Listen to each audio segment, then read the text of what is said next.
सभी को जोहार। आप जोहार शब्द को अंडरलाइन कर दीजिए और किनारे रख दीजिए। जोहार का शब्द आने की अब अनिवार्य कर दिया गया है। इसका भी रीजन हम बताएंगे, बने रहे हमारे वीडियो तक। लेकिन सबसे पहले आज हम जिस मुद्दे पर बात करने वाले हैं, पहले वो सुनिए। आपने एक कहावत जरूर सुनी होगी, करनी न धरनी नाम सवरनी। यही हाल झारखंड का है। और झारखंड में आज से आने की 8 दिसंबर 2022 से हेमंत सोरेन द्वारा खतियानी जोहार यात्रा की शुरुआत की जा रही है। पहले आप वीडियो देखिए। जोहार झारखंड, मैं हूं आपकी अपनी अक्षरा सिंह और मैं आ रही हूं आपके शहर गढ़वा के टाउन हॉल मैदान में दिनांक 8 दिसंबर को दोपहर 10 बजे युवा हृदय सम्राट झारखंड के मुख्यमंत्री श्री हेमंत सोरेन जी की आभार यात्रा में। इस वीडियो में अक्षरा सिंह गढ़वा जिले के लिए आमंत्रित है। वहाँ हेमंत सोरेन की खतियानी जोहार यात्रा का प्रोग्राम किया जा रहा है, इसमें वो आमंत्रित है। लेकिन बात सवाल यह उठता है कि जिस झारखंड में यानी कि जो मौजूदा झारखंड है, कुछ दिन पहले भाषा की लड़ाई लड़ रही थी और अभी खतियानी लड़ाई लड़ रही है। लेकिन इन सब मुद्दों को हटाकर जिस लिए हम लड़ाई लड़ते थे उसी को सामने आज हमारे सामने नचाया जाएगा, हमारे सामने गवाया जाएगा। जिस भाषा के लिए हम विरोध करते थे, भोजपुरी, मगही और अंगिका के लिए, आज वही भाषा में हमें ताना दिया जाएगा और यह बताया जाएगा कि झारखंडियों देखो तुम वही लायक हो। सरकार ये दावा कर रही है कि हम आपके लिए कि खतियानी जोहार यात्रा का मेन मकसद है कि आपको यह बताना कि हम आपके लिए स्थानीय नीति लागू कर दी है। 1932 का खतियान जो आधारित जो स्थानीय नीति थी, जो आप लड़ाई लड़ रहे थे, उसके लिए हम लागू करने वाले हम हैं। हम आपके लिए ओबीसी आरक्षण लागू कर दिए हैं। हम आपके लिए ST/SC का जो आरक्षण था वो लागू कर दिए हैं। हम आपके लिए सरना कोड लागू कर दिए हैं। हम आपके लिए JPSC JSSC जैसे संस्था पर लगाम लगा दिए हैं। आपको ये बताने के लिए आप हेमंत सोरेन आपके जिला तक पहुंचेगी, वहां कार्यक्रम करेगी और अपना गुणगान करने के लिए ये खतियानी जोहार यात्रा शुरू करने जा रही है।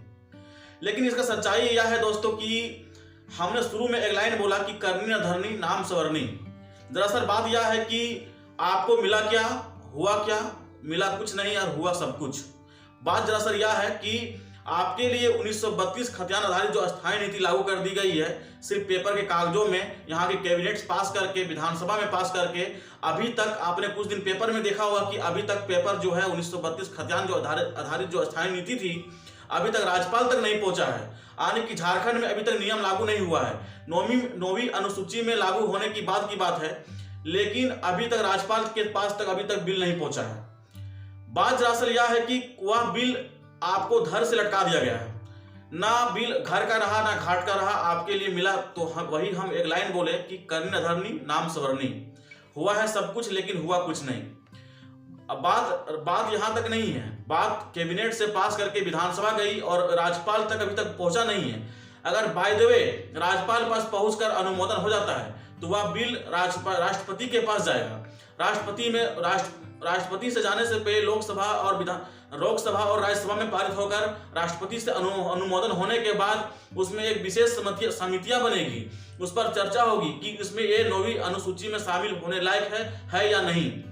तो यह बहुत ही जटिल मामला है जो अभी तक असंभव लग रहा है। बात यह यहाँ की पक्ष और विपक्ष की बात हो गई है। हमें राजनीतिक भेंट चढ़ गया है ये 1932 खतियान आधारित स्थायी नीति, लेकिन हेमंत सरकार द्वारा अपना क्रेडिट लेने के लिए पीछे नहीं हट रही है। आपके द्वार तक, आपके जिले तक ये बताने जाएगी कि हम आपके लिए 1932 खतियान आधारित स्थायी नीति लागू कर दिए हैं, लेकिन हुआ है सब कुछ लेकिन हुआ है कुछ नहीं। हम बार बार ये शब्द जिक्र कर रहे हैं ताकि आपको ये समझ में आवे कि आप जो 1932 खतियान का सपना देख रहे हैं वो धड़ल्ले से राजनीति का भेंट चढ़ गया है। बात रही दूसरा, आपको बात करने वाला है कि हम आपके लिए OBC आरक्षण का 27% आरक्षण को लागू कर दिए गए हैं और ST/SC आरक्षण को और बढ़ोतरी कर दिए गए हैं। लेकिन दरअसल यह भी बात उसी प्रकार है। आपको कैबिनेट से पास कर दिया गया है, विधानसभा में पास कर दिया गया है, लेकिन जब बात यहाँ तक राज्यपाल की बात आती है तो राज्यपाल के पास अभी तक जो विधेयक जो फाइल है अभी तक पहुंचा नहीं है।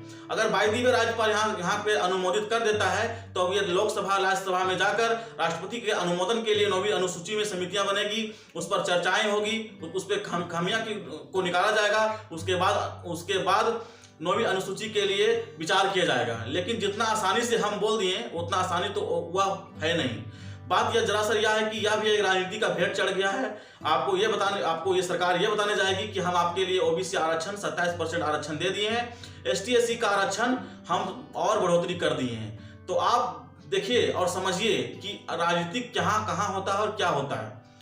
बात यही नहीं रुकती है, बात यहाँ आपको सरकार यह बताएगी कि हम JPSC और JSSC जैसी संस्थाओं पर अपना लगाम लगाकर हम एक रिमोट कंट्रोल अपने हाथों में ले लिए हैं। लेकिन JPSC और JSSC संस्था क्या चीज होती है, झारखंड के विद्यार्थी अच्छे से जानते हैं। कैसे यहाँ के विद्यार्थियों को कैसे एक जीवन बर्बाद किया जा रहा है, कैसे उनके लाइफ के साथ खिलवाड़ किया जा रहा है, वो आप यहाँ के झारखंड वासी, यहाँ के जो विद्यार्थी हैं अच्छे तरह से फिलहाल जो वीडियो देखें, अक्षरा सिंह वे बिहार की एक कलाकार हैं, गायक है और एक्टर्स हैं और अभिनेत्री हैं। ये आपको ये भीड़ जुटाने के लिए हमारे झारखंड आ रही है।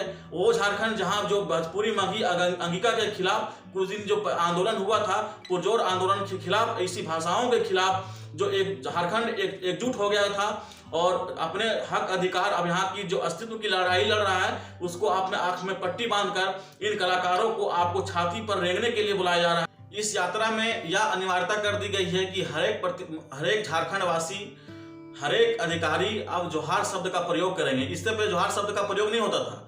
भाई हमारे झारखंड का एक कल्चर है जोहार, हर झारखंड वासी का हर मुख से निकलता है जोहार शब्द। इसमें किसी को एक नई बात नहीं है, लेकिन इस यात्रा में यह एक अनिवार्यता कर दी गई है कि हर झारखंड वासी, हर एक जो यहाँ के अधिकारी हैं अब जोहार शब्द का प्रयोग करेंगे, संबोधन करेंगे। लेकिन बात जरा सा यह नहीं है दोस्तों, बात यह है कि आखिर हेमंत सरकार को खतियानी जोहार यात्रा की जरूरत क्यों पड़ी। बात आपको जहन में तो नहीं आता होगा, लेकिन हम बताते हैं आपको कि हेमंत सोरेन द्वारा इस खतियानी जोहार यात्रा को जरूरत इसलिए पड़ी है कि अब 2024 आने वाला है और 2024 आने वाला है। कहीं ना कहीं झारखंडियों को यह एहसास हो गया है कि हेमंत सरकार से हमारा अब अस्तित्व नहीं बचने वाला है। हमारा हेमंत सोरेन की सरकार जो जिस प्रकार इस 3-4 सालों में जो झारखंडियों का धज्जिया जो उड़ाने का काम किया है, कहीं ना कहीं अस्तित्व की अब लड़ाई, झारखंड में अस्तित्व की लड़ाई अब बचाना मुश्किल हो गया है। हेमंत सरकार के याद कीजिए 2019 के चुनाव में वह जिस प्रकार झारखंड की एकता अखंडता की बात कर रहे थे, कहीं ना कहीं पीछे नजर आ रहे हैं। हेमंत सोरेन उनका साफ शब्द में कहना था कि हम झारखंड में एक मजबूत स्थानीय नीति देंगे 1932 खतियान के आधार पर। लेकिन बात यहाँ उससे कहीं हुआ। हेमंत सरकार द्वारा जो तमाम तरह की जो ED कार्रवाई हुई, CB कार्रवाई हुई, या फिर खनिज लीज की मामला हो, या फिर तमाम तरह की जो जयराम महतो के द्वारा जो खतियानी लड़ाई लड़ी, उस पर कहीं ना कहीं हेमंत सोरेन की लोकप्रियता में कमी आई है। इसी कमी को पूरा करने के लिए हेमंत सोरेन ने खतियानी जोहार यात्रा की शुरुआत की है।